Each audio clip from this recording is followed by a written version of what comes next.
Hi, today we are reading Front Desk, Chapter 22. This is the third reading of Chapter 22 for a fluency evaluation by my fourth graders. So this is the third one. They're going to choose the best one and evaluate it. Here we go. Chapter 22.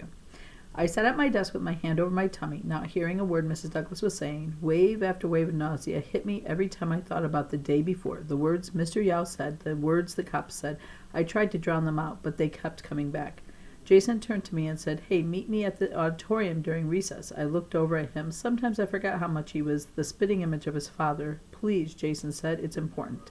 I was about to shake my head, but there was an urgency in his eyes I had never seen before. Did his dad tell him what happened? Was that what he needed to talk to me about so he could apologize? At recess, I walked over to the auditorium. Jason was already waiting for me. He smiled when he saw me come in. He was holding something behind his back, dandelions, which he presented to me. "These are for you," he said, stretched out his arms. I stared at the flowers, so warm and bright, in my downcast hands. "You like them?" he added. I nodded slowly. "Good," Jason said, relieved. "But what I really want is for your dad. I know. I'm going to tell him. As soon as he gets back from his business trip, I'm going to tell him," Jason said. I nodded. Good for him for finally standing up to his dad. "I don't care what he says," Jason said. "He needs to know how much I like you." I stopped nodding. "Wait, what?" I asked. He grabbed my arms and looked into my eyes. "I liked you, Mia," he said again. I shook my head. No. I didn't want to believe it myself. I was like, how is this possible? Jason rattled on, "A mile a minute, but it's true.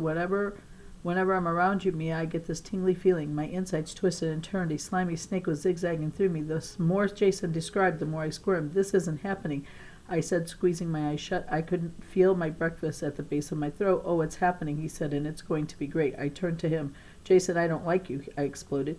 Jason looked at it like he had been punched. But you said you liked the flowers. You said you wanted me to tell my dad. I thought you were talking about your dad being racist." Jason looked a step back. "My dad's not racist," he said. "Yes, he is," I gasped to fill my lungs. "He's racist." "Shut up," Jason yelled. "No, you shut up." I looked at him hard. "I could never like you, never, not even if you were the last boy on earth. I'd rather like a rock." He turned and ran. I stood in the auditorium listening to the echo of my words, feeling a tiny bit mean, not yet 100% relieved. Jason didn't come back to class after recess. When I asked, Mrs. Douglas said he wasn't feeling well and had to go home. Lupe immediately started poking me and asked me what happened, and when I finally told her, she wasn't even surprised. "It makes sense," she said. "I mean, you're both Chinese." "How did that make sense?" "Just because we're both Chinese.